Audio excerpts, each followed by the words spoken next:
Hello friends, welcome back to this show. I am Shri H K Sharan.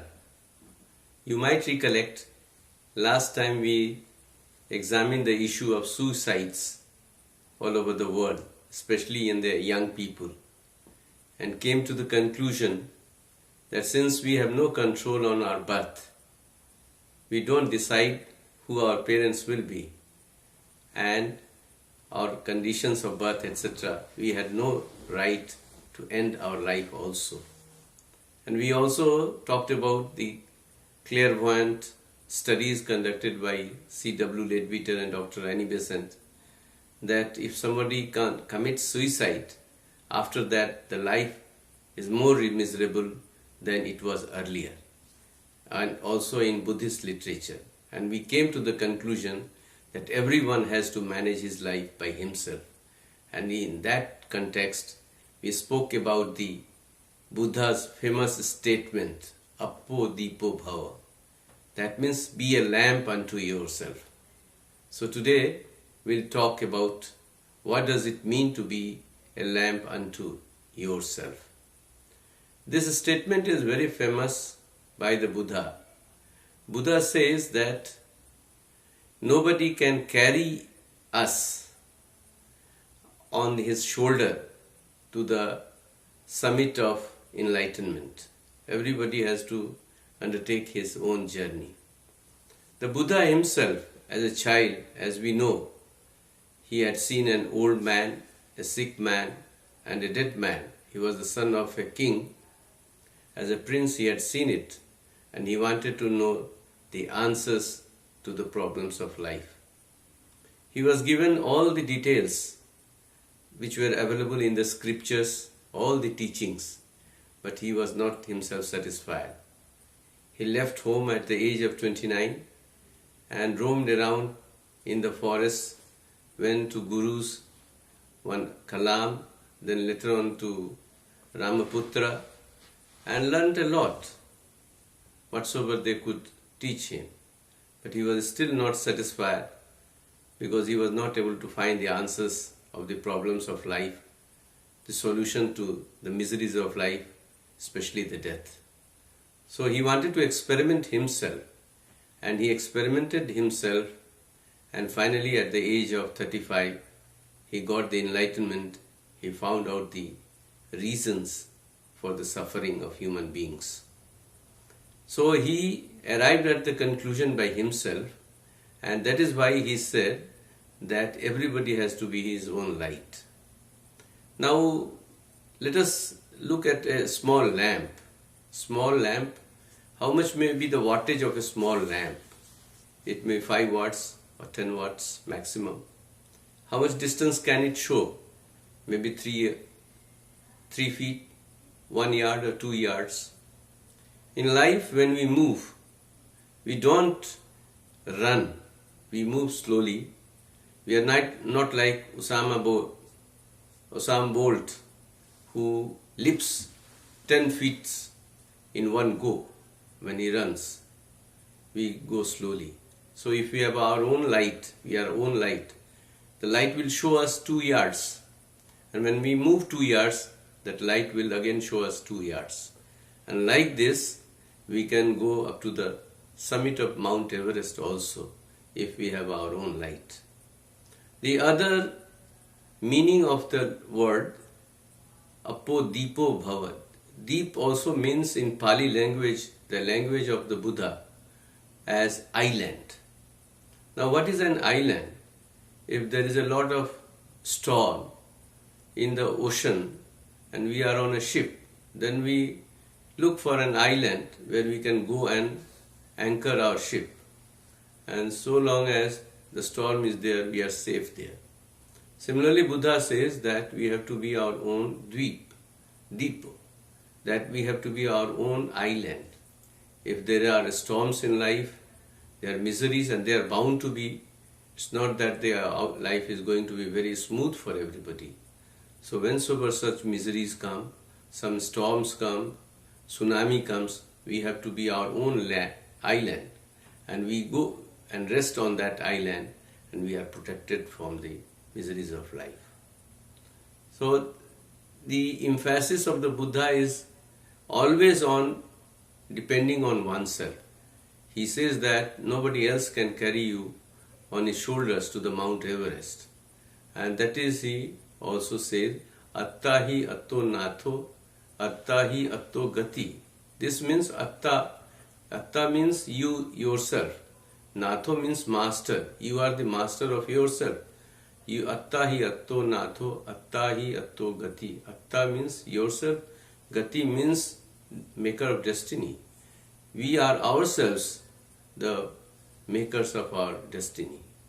We are the masters ourselves. And the Buddha also lays a lot of emphasis on actually doing. He just doesn't believe on talking only. He gives a lot of instances. He says that if somebody reads a lot from the scriptures, reads a lot from the books, and doesn't practice them, then he is like the keeper of the cows of somebody else. He will take the cows to the forest for grazing in the morning, and in the evening he will come back and hand over the cows to the master after counting them. He will not get milk and milk products which are produced by those cows. On the other hand, if one reads a little but practices them in life, then one becomes like the master of the cows. If one is master of the cows, you will get milk, cheese, butter, and all the milk products because he is the owner. The other instance which Buddha gives is about the flowers. He says that if someone reads a lot and doesn't follow them in life, then he is like those flowers which are beautiful to look, but they have no smell. On the other hand, if one reads a little, practices them in life, then he is like those flowers which are beautiful as well as they have smell. So his entire emphasis is on practice. He himself practiced and he wanted all his disciples to practice. And then he always has laid emphasis on the thought process. Entire Buddha's teachings are based on the thought process. And in the first verse itself, as we have seen earlier also, he says that mind is the forerunner of everything. Everything proceeds from the mind. Everything is mind-made. If one acts from an impure mind, suffering follows in his life, just as in a horse cart, the hoof of the horse marks made by the hoof of the horse are followed by the line drawn by the wheel of the cart. On the other hand, if one works with the pure mind, then happiness follows in his life, just as our shadows do not depart us. Now the question is, how does this mind work?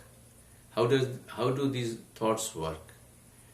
The mind works under the control of our emotions, our thoughts, desires all put together. And if we are ready to take care of our mind, then we have taken care of ourselves. It's not easy also. Buddha also admits that it is easy to win thousands of wars, but it is very difficult to win oneself. But it is worth doing. He says that just like as a wild animal, a wild elephant, how ferocious it is. If it comes to the villages and the township, it destroys everything it comes across. But a mahout, the elephant keeper, he tames it very patiently, diligently. And once the elephant is tamed, it is so much of use to us. It does a lot of work for us. Similar is the situation with the mind.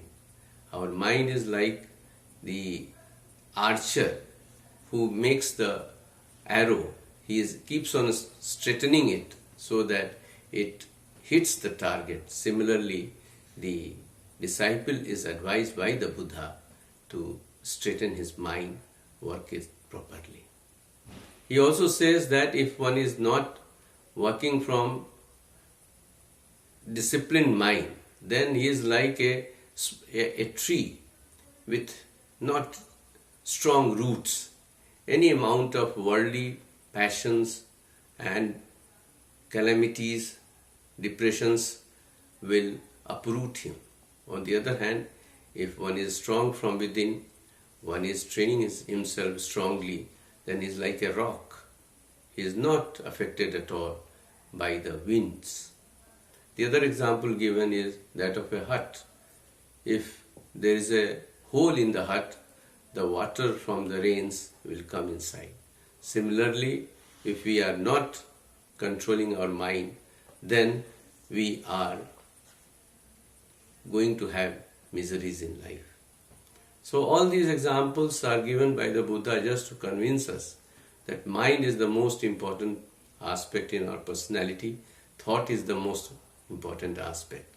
And he says that just as water by falling drop by drop fills the jar after a long time, similarly our actions also are filled up with a passage of time.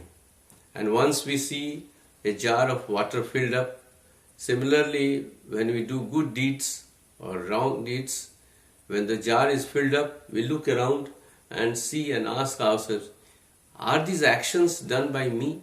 All these good actions or all these wrong actions, bad actions, evil actions? And then we realize that yes, we did it. And then similarly, when the milk is, in the milk we put some yogurt. It doesn't convert into yogurt curd immediately. It takes time. Similarly, Buddha says that if you have done some action, right or wrong, if the result of it doesn't come immediately, don't take it that the result will not come. It will come, maybe tomorrow, day after tomorrow, maybe in the next life, but it will come. In China, we have a bamboo tree. If the seeds of the bamboo are put in the ground today, for the next 5-6 years, it doesn't come out of the ground. But in the 6th year, when it comes out, it goes 90 feet. What can we say? Was the bamboo tree dead all these years? No, my dear, they were not. It was not dead. It was alive. It was just waiting for the time. Similarly, our actions, right or wrong, whether we are here or we go to the moon, our consequences of our right or wrong actions, we will reap. Nobody else will reap.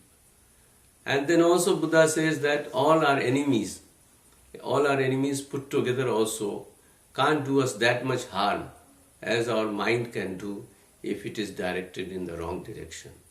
On the other hand, if the mind is directed in the right direction, whatsoever good our family members and well-wishers can do, all those good wishes and whatsoever good they can do to us, a mind, if it is working in the right direction, it can do more good to us.